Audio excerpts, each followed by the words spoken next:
quelle devait être la condamnation d'Adrien Quatennens pour violence conjugale, 4 mois de prison avec sursis. On rappelle que c'est le député LFI qui devait succéder à Jean-Luc Mélenchon, dont on parle, donc des conséquences sur évidemment le parti, mais d'abord lui. Oui, effectivement, hein, c'était une peine qui a été prononcée 2 mois après l'ouverture effectivement de cette enquête. On n'a pas eu d'image ce matin d'Adrien Quatennens. Il est rentré par une porte dérobée, il est sorti par une porte dérobée. Il est arrivé à 8h30 au tribunal de Lille. Là, pour vous résumer comment ça s'est passé rapidement, il avait rendez-vous avec la procureure de Lille. Lui était sur un plaidé coupable. Elle lui a prononcé la peine.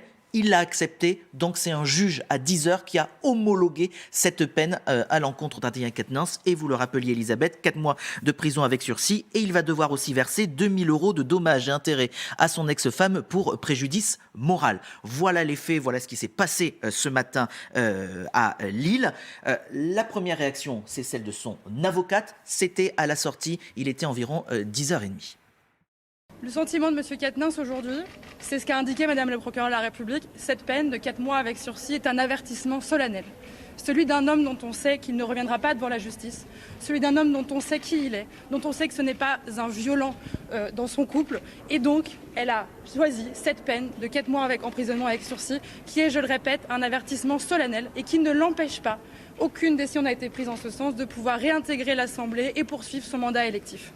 Voilà ce que dit son avocate. Rien ne l'empêche de poursuivre juridiquement donc son mandat électif. Elle parle d'avertissement solennel qui a été donné par le juge. Je vous lis juste dans le détail. L'élu a donc été condamné pour violence sans incapacité commise par conjoint entre octobre et décembre 2021, ainsi que pour envoi régulier et malveillant de messages à son épouse par SMS et WhatsApp entre août et septembre 2002. Voilà les précisions exactes du juge. Hasard, je dirais, du timing, au moment où l'avocate d'Adrien Quatennens s'exprimait, à l'Assemblée nationale, à Paris, au même moment, c'est la France Insoumise qui tenait sa conférence hebdomadaire, conférence de presse. Première question, bien sûr, à l'ouverture, posée à Mathilde Panot, mais vous allez voir que la présidente du groupe LFI prend les devants.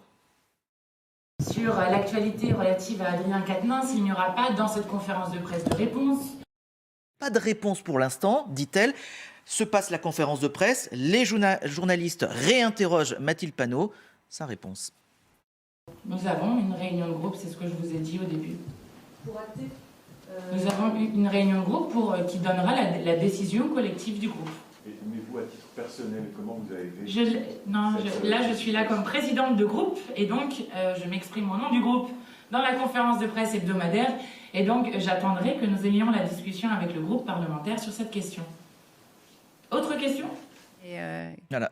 Mathilde Panot, elle sourit, mais les autres, la mine est fermée. Ouais, la mine est fermée, ils verrouillent tout à la France Insoumise. Aucune réponse à des SMS. Ils attendaient effectivement cette réunion qui est en train de se dérouler à l'Assemblée nationale pour savoir, eh bien oui, comment, quand Adrien Quatennens pourrait-il revenir sur les bancs de l'hémicycle, comment cela pourrait se passer. Si tous les membres de la France Insoumise sont d'accord, l'avocate d'Adrien Quatennens a précisé qu'il devrait s'exprimer dans les prochaines heures. Voilà ce qu'elle a dit aussi tout à l'heure au micro de nos équipes LCI.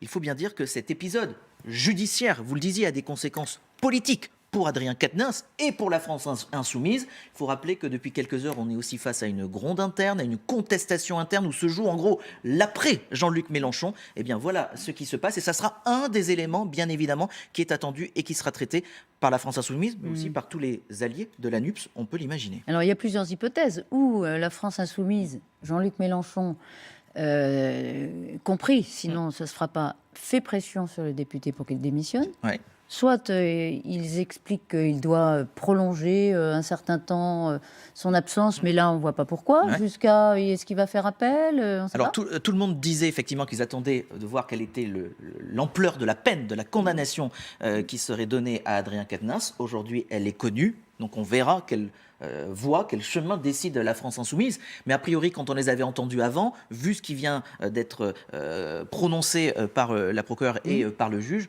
beaucoup vont dire on ne voit pas pourquoi Adrien Quatennens ne pourrait pas revenir. On verra ce qu'il en est à l'issue de cette réunion. Et on en reparlera, parce que tout oui. s'est déréglé dans le fond depuis cette affaire pour la France Insoumise à l'automne. À l'automne, oui. Après, il s'en est suivi d'ailleurs la désignation de Manuel Bompard, ça devait être Quatennens, voilà, qui est très contesté aujourd'hui. Donc c'est sale période. Sale période pour LFI. politique pour la France Insoumise.